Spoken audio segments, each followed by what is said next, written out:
तारीख थी 5 जून 2025। उत्तराखंड के कोटद्वार पुलिस को खबर मिलती है कि पास के एक गड्ढे में किसी का शव पड़ा है। मौके पर पहुंचकर पुलिस शव को अपने कब्जे में लेकर पोस्टमार्टम के लिए भेज देती है। पहली नजर में लगता है कि कोई इंसान शायद रोड एक्सीडेंट की वजह से सड़क के नीचे खाई में गिरकर मर गया है, मगर पोस्टमार्टम रिपोर्ट में आता है कि व्यक्ति के शरीर पर 18 जगह गहरे जख्म के निशान हैं। सीने की हड्डियां और पसली चकनाचूर हो चुकी है। बॉडी के इंटरनल ऑर्गन्स पूरी तरीके से डैमेज है। खून पूरा बह चुका था। मतलब मामला एक्सीडेंट का नहीं लग रहा था। तो आखिर इस व्यक्ति की हालत ऐसी किसने कर दी? इस बात का पता लगाने के लिए जरूरी था कि पुलिस पता लगाए कि आखिर वो व्यक्ति कौन है। अब यहां से पुलिस की एक तलाश शुरू होती है और कई दिनों की अथक मेहनत के बाद आखिरकार पुलिस न सिर्फ उस मर चुके इंसान की पूरी जानकारी पता लगा लेती है, बल्कि उसकी हत्या की वजह और हत्यारे तक को पकड़ लिया जाता है। ये मामला प्यार में धोखे और 3 करोड़ के बंगले का था। यह हत्या केवल एक इंसान की नहीं, बल्कि रिश्ते और विश्वास की भी हत्या थी। हम बात कर रहे हैं Reena Sindhu husband killer case की। तो आखिर इस केस की पूरी कहानी क्या है? कातिल कौन था? कत्ल की वजह क्या थी? और पुलिस ने इस पूरे मामले का खुलासा कैसे किया? चलिए जानते हैं सब कुछ डिटेल से। मगर जल्दी से क्राइम की कहानी चैनल को सब्सक्राइब कर बेल आइकन दबा लीजिए। तो चलिए अब कहानी शुरू करते हैं। जैसा कि हमने बताया, 5 जून 2025 को उत्तराखंड के कोटद्वार पुलिस को पास में खाई में एक शव मिलने की सूचना मिलती है। पहले तो शक एक्सीडेंट का था, मगर पोस्टमार्टम रिपोर्ट में हत्या का शक जताया जाता है। इसलिए अब मामले की तह तक जाने के लिए पुलिस वाले बॉडी की पहचान की कोशिश करने लग जाते हैं, मगर काफी कोशिशों के बावजूद पुलिस को कहीं से कोई क्लू नहीं मिलता है। इस बीच 2 महिलाएं जरूर पुलिस थाने में आकर मृत व्यक्ति को अपना पति बताती हैं, मगर आगे की जांच में दावे की पुष्टि सबूत के आधार पर नहीं हो पाती है। इस कारण पुलिस की तलाश अब तक अधूरी ही रहती है। इस बीच कई दिन बीत जाते हैं। पुलिस वाले अब गुमनाम शव की पहचान के लिए इससे जुड़ी जानकारी लोकल न्यूज़पेपर तथा सोशल मीडिया पर डालते हैं। अखबारों में डेड बॉडी पर मिले कपड़ों की जानकारी के साथ साथ उसके हुलिये की भी जानकारी दी जाती है। इस खबर पर नजर पड़ती है दिल्ली में रहने वाले राजेश कुमार नाम के एक व्यक्ति की। राजेश कुमार वैसे तो दिल्ली में रहते थे, मगर उनके भाई पिछले कुछ समय से परिवार वालों से अलग होकर मुरादाबाद में रह रहे थे। भाई का नाम रविंद्र कुमार था।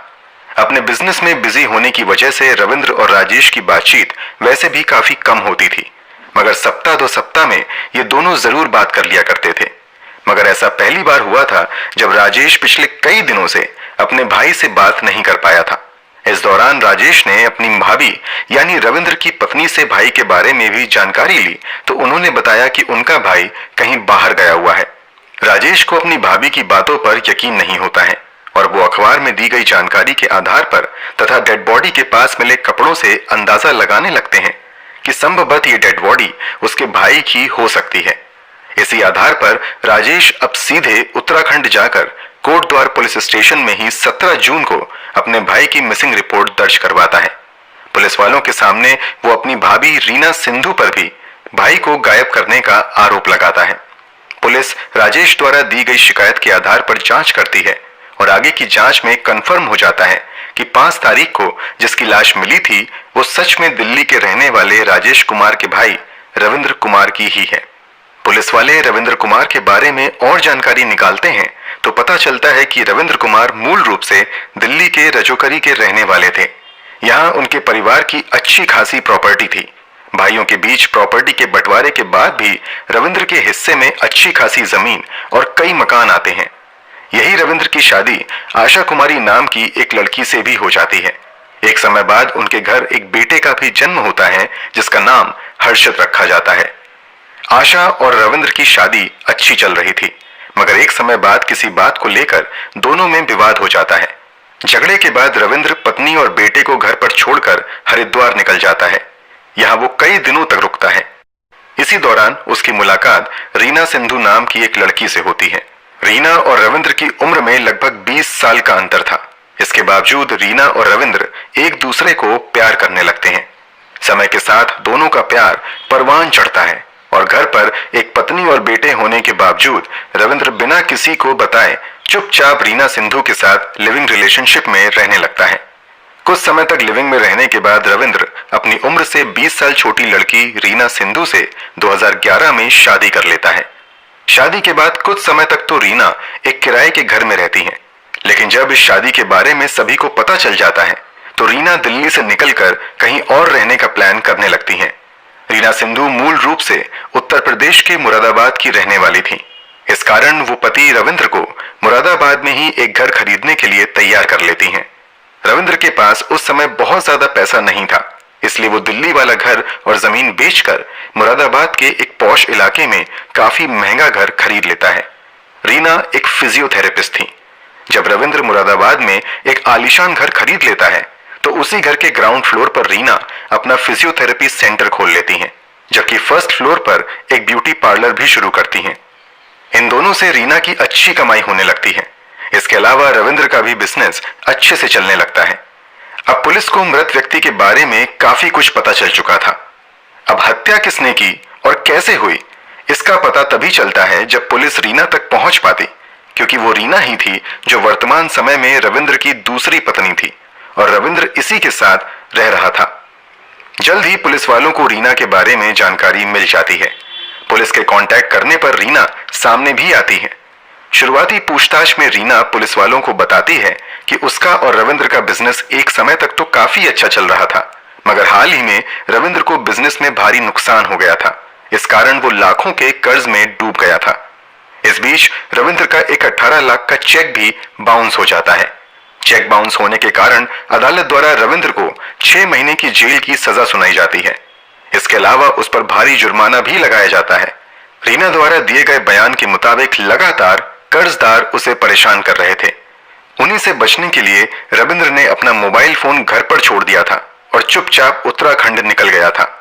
पुलिस की इन्वेस्टिगेशन में यह बात साबित हो जाती है कि सच में रविंद्र का एक 18 लाख का चेक बाउंस हुआ था और उसे 6 महीने की जेल की सजा भी हुई थी। भले ही रविंद्र के भाई राजेश ने अपनी भाभी रीना सिंधु पर भाई के हत्या का आरोप लगाया था, मगर पुलिस को अब तक की जांच में ऐसा कुछ भी नहीं मिलता है जिससे रीना पर शक किया जा सके। फिलहाल तो रीना को पुलिस वाले जाने देते हैं, मगर उसकी एक एक मूवमेंट पर नजर रखी जाती है। साथ ही रीना के पिछले इतिहास को भी खंगाला जाता है। इसी जांच के क्रम में पुलिस वालों को रविंद्र की SUV 500 नोएडा के एक पार्किंग में लावारिस हालत में मिलती है।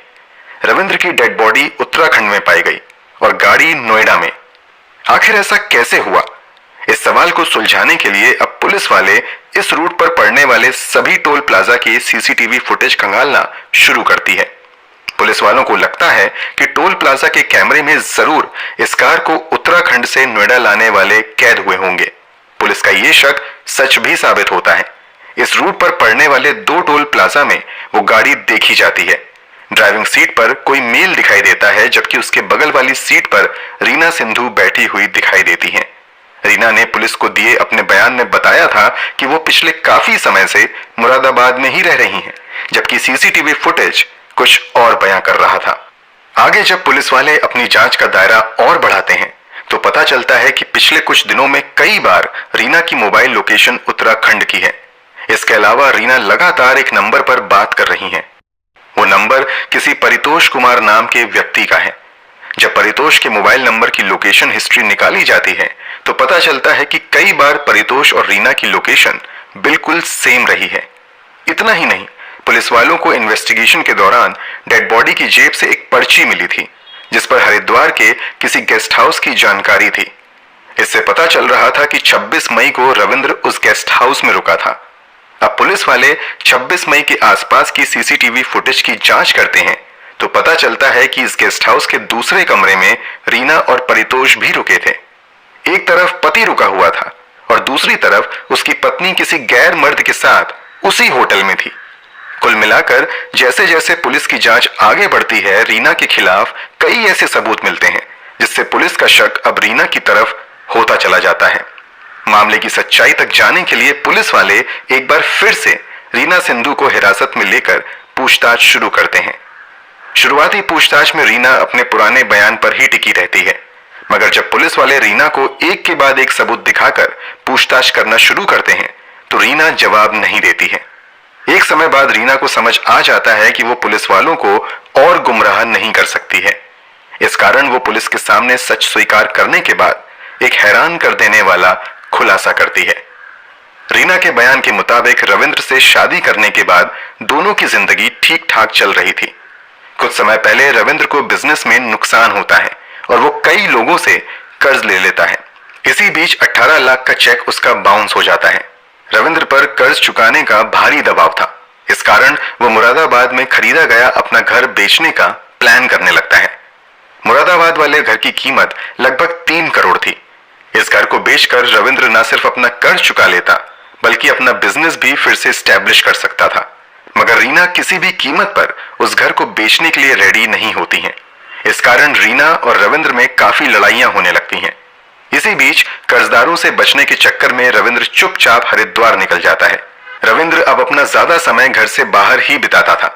इसी बीच रीना के फिजियोथेरेपी सेंटर पर परितोष कुमार नाम का एक मरीज आता है। यहाँ वो अपना इलाज करवाने आया था। रीना मरीज परितोष से कहती हैं कि आपको लगभग 10 दिनों का फिजियो सेशन लेना पड़ेगा, तब जाकर आपको बीमारी से आराम मिलेगा। रीना की सलाह के मुताबिक अब परितोष लगातार इलाज के लिए रीना के क्लिनिक पर आता रहता है। पुलिस के सामने दिए रीना के बयान के मुताबिक जब परितोष लगातार इसके पास इलाज के लिए आने लगता है तो इसी बीच रीना और परितोष के बीच की नजदीकियां भी बढ़ने लगती हैं। दोनों एक दूसरे को चाहने लगते हैं। अब यहाँ पर रीना की जिंदगी में परितोष की एंट्री हो चुकी थी। दूसरी तरफ रविंद्र पैसों की तंगी से परेशान था। वो घर बेचना चाह रहा था। इस बारे में रीना परितोष से भी बात करती है और उससे कहती है कि अगर रविंद्र से मुझे छुटकारा मिल गया तो मैं तुमसे शादी कर लूंगी। रीना परितोष को यह भी बताती है कि ये जो घर है इसकी कीमत 3 करोड़ रुपए है। रविंद्र इस घर को बेचना चाहता है। अगर हम उसे पहले खत्म कर देंगे तो मामला शांत होने के बाद इस घर को बेचकर हम लोग सुकून से रहेंगे। इतना ही नहीं, रीना परितोष को तत्काल ही 10 लाख रुपए भी देने का वादा करती है। परितोष को यह ऑफर अच्छा लगता है और अब वो रीना के साथ मिलकर रविंद्र को खत्म करने की साजिश में लग जाता है। इसी प्लानिंग के तहत जब 26 मई को रविंद्र हरिद्वार के गेस्ट हाउस में रुका हुआ था तो वहीं पर चुपके से रीना भी परितोष को लेकर जाती है और हत्याकांड को अंजाम देने की प्लानिंग में लग जाती है। फिर आगे की साजिश के तहत रीना अपने पति रविंद्र को एक दिन अपने घर बुलाती है और उसकी मुलाकात परितोष से करवाते हुए ये कहती है कि परितोष उसके क्लिनिक पर इलाज करवाने आता है।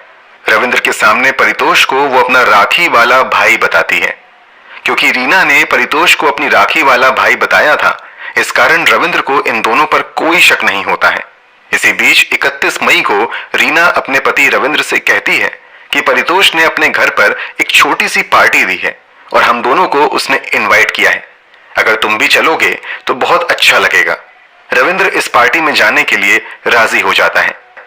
प्लान के मुताबिक 31 मई की रात रविंद्र रीना के साथ परितोष के घर चला जाता है।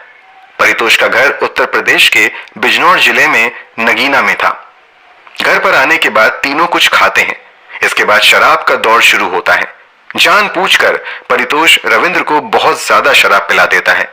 काफी ज्यादा शराब पीने की वजह से रविंद्र बहुत ज्यादा नशे में आ जाता है और अपना होश खो बैठता है। अब यहां से रीना और परितोष का असल खेल शुरू हो जाता है।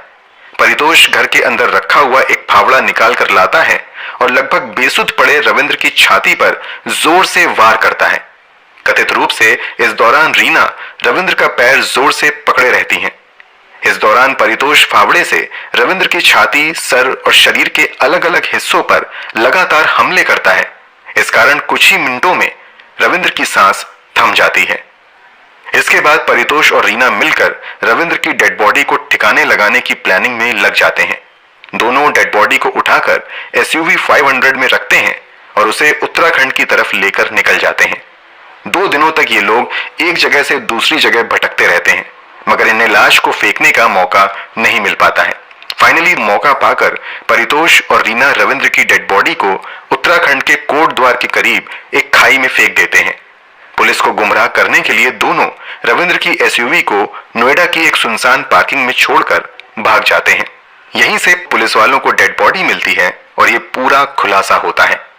इस कन्फेशन के बाद पुलिस वाले रीना को गिरफ्तार करने के साथ साथ परितोष कुमार को भी जल्द ही पकड़ लेती है और दोनों को अदालत में पेश करते हुए जेल भेज दिया जाता है। एक सवाल आपके मन में आ रहा होगा कि रविंद्र को जो मुरादाबाद में 3 करोड़ की कीमत वाला घर है, उसका और बाकी प्रॉपर्टी का क्या होगा। तो बता दें कि भले ही रविंद्र ने रीना से शादी कर ली थी, मगर कानूनी तौर पर अब तक उसने शादी की रजिस्ट्री नहीं करवाई थी और ना ही अपनी पहली पत्नी से तलाक लिया था।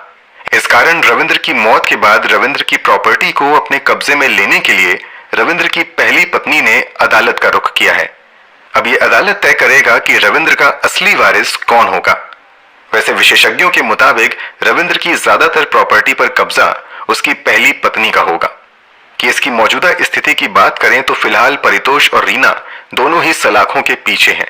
पुलिस की इन्वेस्टिगेशन अभी जारी है और जल्द ही मामले की सुनवाई अदालत में शुरू होगी। यहाँ गुनाह साबित होने के बाद दोनों को उचित सजा दी जाएगी। वैसे तो दोनों के गुनाह के लिए सजा अदालत तय करेगी, लेकिन आपके अनुसार इस पूरे मामले में गुनहगारों को क्या सजा मिलनी चाहिए, कमेंट बॉक्स में जरूर बताएं। अगर आपको हमारी मेहनत पसंद आई हो तो इस वीडियो को लाइक करते हुए शेयर भी करें। अगर आपने अब तक इस चैनल को सब्सक्राइब नहीं किया है तो जल्दी से चैनल को सब्सक्राइब कर बेल आइकन भी दबा लें। क्राइम की दुनिया से जुड़ी ऐसी कहानियों के लिए हमारे साथ जुड़े रहें। धन्यवाद।